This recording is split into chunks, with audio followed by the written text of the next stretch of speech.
ఈ కేసులో న్యాయం జరిగేంత వరకు కూడా మేము పోరాటం చేస్తాం. ఖచ్చితంగా ఎవరైతే నిందితులు ఉన్నారో వాళ్ళని ఖచ్చితంగా జైలుకు పంపించేంత వరకు కూడా మేము వెనకాడం. ఇంకొక విషయం ఏంటంటే మీడియా వేదికగా నేను మీడియా మిత్రులందరికీ చెప్పే విషయం ఏంటంటే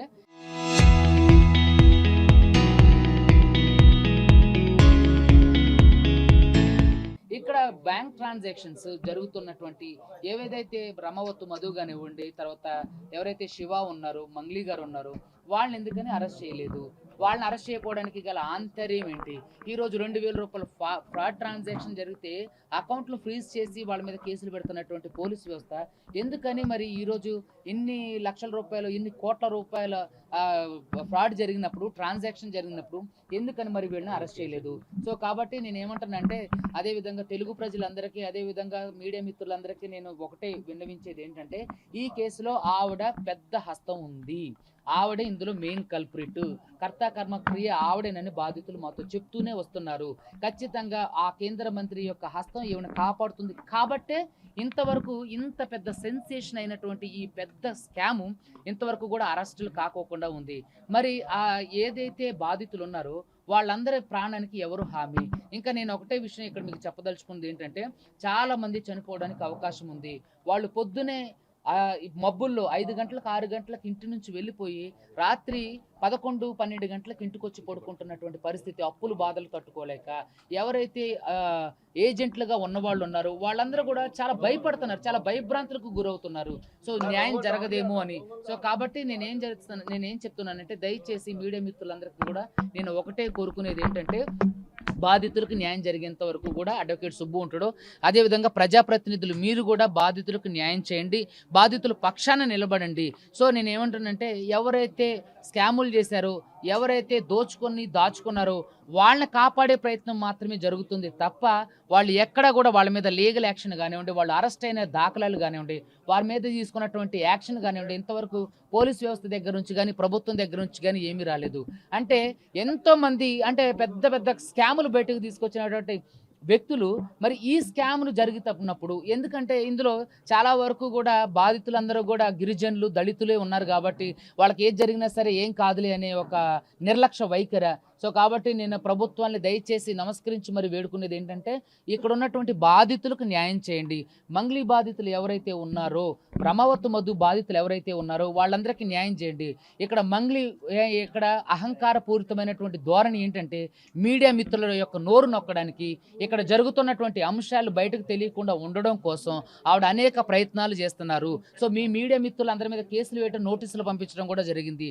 సో ఇక్కడ నాకు తెలిసినంత వరకు కూడా ప్రత్యేక తెలంగాణ రాష్ట్ర ఏర్పాటు అయిన తర్వాత ఎవరికి ఇంతమంది మీడియా ఛానళ్ళకి నోటీసులు కానివ్వండి, కేసులు వేస్తామని బెదిరింపులు కానీ జరగలేదు.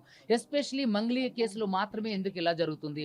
ఆ కేంద్ర మంత్రి ఈవిని కాపాడుతున్నారనే సాక్ష్యాలు మనకు చెప్పకనే మనకి కాబడుతున్నాయి. ఎందుకంటే ఎన్నో అంశాల గురించి మాట్లాడుతున్నటువంటి ఈ ప్రజాప్రతినిధులు ఇంత పెద్ద కుంభకోణం నుంచి ఏ ఒక్క ప్రజాప్రతినిధి కూడా ఎందుకని నోరు మెదపడం లేదు? వీళ్ళందరినీ నోర్లు మూయిస్తున్నటువంటి వ్యక్తులు ఎవరు? సిస్టంలో ఇంత నెట్వర్క్ నడిపించగలిగినటువంటి మంగ్లీ ఎవరి సహాయంతో ఇవన్నీ చేస్తుంది? రమావత్తు మధు నుంచి ఎందుకని న్యూ అప్డేట్స్ పోలీసులు ఇవ్వడం లేదు? హేమాకాంత్ రెడ్డిని అరెస్ట్ చేసినటువంటి ఈఓడబ్ల్యూ పోలీసులు అతని స్టేట్మెంట్ని ఎందుకని మరి బహిరంగ పరచలేదు? ఎందుకని అతను ఏం చెప్పిండన్న విషయాల గురించి మాట్లాడలేదు? సో కాబట్టి మీడియా మిత్రులందరికీ నేను ఒకటే కోరుకునేది ఏంటంటే, ఈ మీడియా వేదికగా ఖచ్చితంగా అడ్వకేట్ సుబ్బు ఎక్కడా కూడా డబ్బులకు లొంగలేదు. నాకు ఎవరు కూడా డబ్బులు ఆఫర్ ఇస్తానన్నా సరే నేను దానికి లొంగలేదు. ఖచ్చితంగా బాధితుల తరపున కొట్లాడుతాం. ఇప్పుడు కొత్తగా మంగ్లీ మీద ప్రైవేట్ కంప్లైంట్లు హైకోర్టులో ఇప్పుడు ఈ నెల 7వ తారీఖు నుంచి ఓపెన్ అవడం జరుగుతుంది. సో అందరి తరపున ఎవరెవరైతే బాధితులు ఉన్నారో, ఎవరెవరైతే పోలీస్ కంప్లైంట్లు ఇస్తే కేసులు ఫైల్ చేయలేదో ఆవిడ ఇన్ఫ్లుయెన్స్తో, సో వాళ్ళందరూ కంప్లైంట్లు తీసుకొని హైకోర్టులో వాళ్ళందరి మీద ప్రైవేట్ కంప్లైంట్స్ చేయడం జరుగుతుంది. జనసేన నాయకుడు ఒకతను మధ్యలో మంగ్లీ కేసు టేకప్ తీసుకొని హడావిడి చేశాడు. సో తను కొన్ని డబ్బులు తీసుకొని అమ్ముడు అని చెప్పేసి కూడా నేను అదే అంటానండి. ఈ రోజు వరకు కూడా స్టాండ్ తీసుకున్నటువంటి వ్యక్తులు ఈ రోజు వరకు కూడా ఎందుకని ఇంతవరకు కూడా దాని మీద స్పందించలేదు, ఎందుకు మాట్లాడలేదు? ఈ రోజు వరకు కూడా స్టాండ్ తీసుకోవాలి కదా. ఆయన నైతిక బాధ్యతగా వాళ్ళ సామాజిక వర్గంలో జరిగినటువంటి ఇంత ఫ్రాడ్ గురించి ఎందుకని అతను రాజకీయం మాత్రమే చేయడానికి వచ్చిండా అనే అనుమానాలు లేకపోలేదు. ఎందుకంటే ఇప్పటి వరకు కూడా అడ్వకేట్ సుబ్బు స్టాండ్ తీసుకున్న విధంగా ఎందుకని మరి మిగతా వాళ్ళు ఉన్నటువంటి వ్యక్తులు ఎవరైతే ఉన్నారో వాళ్ళు వాళ్ళెందుకు మీడియా ముందుకు రావట్లేదు, వాళ్ళెందుకు బాధితులతో టచ్లో లేరు, వాళ్ళెందుకు మీరు నాతో ఇందాక అన్నారు కదా మీరు ఎమ్మెల్యే కార్యాలయాలు ముట్టడించవచ్చు కదా, అది లీగల్గా నా పని కాదు కాబట్టి వాళ్ళు నాయకులుగా ఉన్నారు కాబట్టి వాళ్ళు వాళ్ళ సామాజిక వర్గం వాళ్ళతో ఆ పని చేయొచ్చు. మరి ఎందుకని ఈ పనులు చేయలేదు? ఎవరి స్వార్థం కోసం, ఎవరి స్వప్రయోజనం కోసం, ఎవరి స్వలాభం కోసం ఇవన్నీ చేశారు. సో ఇదంతా మీరందరూ మీడియా మిత్రులు తెలుసు. ఆ రోజు కూడా మీరు అడగలేదు, వాళ్ళని కడిగారు. సో అది నిజంగా అభినందనీయం. ఈ కేసులో ఎవరైతే కల్ప్రిట్స్ ఉన్నారో వాళ్ళందరినీ ఎట్టి పరిస్థితుల్లో వదిలిపెట్టేది లేదు. వాళ్ళందరికీ కూడా ఇప్పుడు ఏ వెకేషన్ కోర్టు ఓపెన్ అవడంతో, ఏది వేసవి సెలవులు అవడంతో, కోర్ట్స్ ఓపెన్ అవడంతో బెంచ్లో మొట్టమొదటిగా వీళ్ళ కేసులే ప్రైవేట్ కంప్లైంట్లకు ఎఫ్ఐఆర్ చేపించి వీళ్ళు అరెస్ట్ అయ్యేంత వరకు కూడా కృషి చేస్తాం. దానికి మీ అందరి సపోర్ట్ సహకారం కూడా కావాలి. అబద్ధం అండి. అదేదన్నా ఉంటే నేను అదే చెప్పా కదా, ఆ రోజు ప్రజాక్షేత్రంలో నిరూపించమని కూడా అన్నా. ఆ రోజు మన మీడియా మిత్రులు అందరూ కూడా ఉన్నారు. నేను ఆ రోజు కూడా చెప్పింది ఒకటే, నా బాధితులకు డబ్బులు ఇప్పించేయండి, నాకు అవసరం లేదని అన్నా. నేను మీ మీడియా వేదికగానే చాలా ఈ రోజు కూడా బహిరంగంగా ఛాలెంజ్ చేస్తున్నా. ఏదైనా అడ్వకేట్ సుబ్బుకు సంబంధించి ఒక్క ఆధార్ అగేన్స్ట్గా ఉన్నా మీ మీడియా మిత్రులు దగ్గర చెప్తున్నా బయట పెట్టమనండి. మీరు ఏది చెప్తే దానికి సిద్ధం.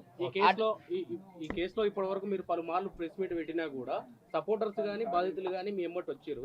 ఈ రోజు మీరు మాత్రమే ప్రెస్ మీట్ కి రావడానికి గల కారణం ఏంది?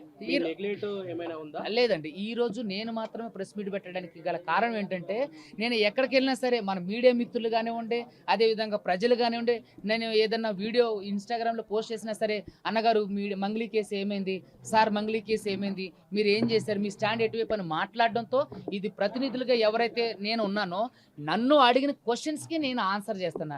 ఇంకా చాలామంది ఎవరైతే బాధితులు ఉన్నారో వాళ్ళు కూడా ఇక్కడ వాళ్ళని కూడా అడుగుతున్నారు ఏమైంది మీ కేసు అని. సో అడ్వకేట్ సుబ్బు మీద వచ్చినటువంటి కేసు అంటే అపవాదులన్నింటినీ కూడా క్లియర్ చేయడానికి ఇక్కడ అడ్వకేట్ సుబ్బు ఎక్కడ కూడా కల్ప్రిట్ అవ్వలేదు, అడ్వకేట్ సుబ్బు ఎవరికి లొంగలేదు అని ప్రజలందరికీ తెలియజేయడం కోసం ఈ ప్రెస్ మీట్ యొక్క ముఖ్య ఉద్దేశం. అబద్ధం అండి. అదేదన్నా ఉంటే నేను అదే చెప్పా కదా, ఆ రోజు ప్రజాక్షేత్రంలో నిరూపించమని కూడా అన్నా. ఆ రోజు మన మీడియా మిత్రులు అందరూ కూడా ఉన్నారు.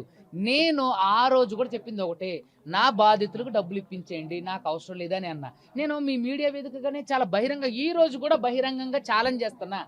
ఏదైనా అడ్వకేట్ సుబ్బుకు సంబంధించి ఒక్క ఆధార్ అగేన్స్ట్గా ఉన్నా మీ మీడియా మిత్రులు దగ్గర చెప్తున్నా బయట పెట్టమనండి. మీరు ఏది చెప్తే దానికి సిద్ధం. ఈ కేసులో ఇప్పటి వరకు మీరు పలుమార్లు ప్రెస్ మీట్ పెట్టినా కూడా సపోర్టర్స్ గానీ బాధితులు గానీ మీ ఎమ్మటి వచ్చారు. ఈ రోజు మీరు మాత్రమే ప్రెస్ మీట్ కి రావడానికి గల కారణం ఏంది? నెగ్లెక్ట్ ఏమైనా ఉందా? లేదండి, ఈ రోజు నేను మాత్రమే ప్రెస్ మీట్ పెట్టడానికి గల కారణం ఏంటంటే, నేను ఎక్కడికి వెళ్ళినా సరే మన మీడియా మిత్రులు కానివ్వండి, అదేవిధంగా ప్రజలు కానివ్వండి, నేను ఏదన్నా వీడియో ఇన్స్టాగ్రామ్లో పోస్ట్ చేసినా సరే, అన్నగారు మంగ్లీ కేసు ఏమైంది సార్, మంగ్లీ కేసు ఏమైంది, మీరు ఏం చేశారు, మీ స్టాండ్ ఎటువైపు అని మాట్లాడడంతో ఇది ప్రతినిధులుగా ఎవరైతే నేను ఉన్నానో నన్ను అడిగిన క్వశ్చన్స్కి నేను ఆన్సర్ చేస్తున్నా. ఇంకా చాలామంది ఎవరైతే బాధితులు ఉన్నారో వాళ్ళు కూడా ఇక్కడ వాళ్ళని కూడా అడుగుతున్నారు ఏమైంది మీ కేసు అని. సో అడ్వకేట్ సుబ్బు మీద వచ్చినటువంటి కేసు అంటే అపవాదులన్నింటినీ కూడా క్లియర్ చేయడానికి ఇక్కడ అడ్వకేట్ సుబ్బు ఎక్కడ కూడా కల్ప్రిట్ అవ్వలేదు, అడ్వకేట్ సుబ్బు ఎవరికి లొంగలేదు అని ప్రజలందరికీ తెలియజేయడం కోసం ఈ ప్రెస్ మీట్ యొక్క ముఖ్య ఉద్దేశం.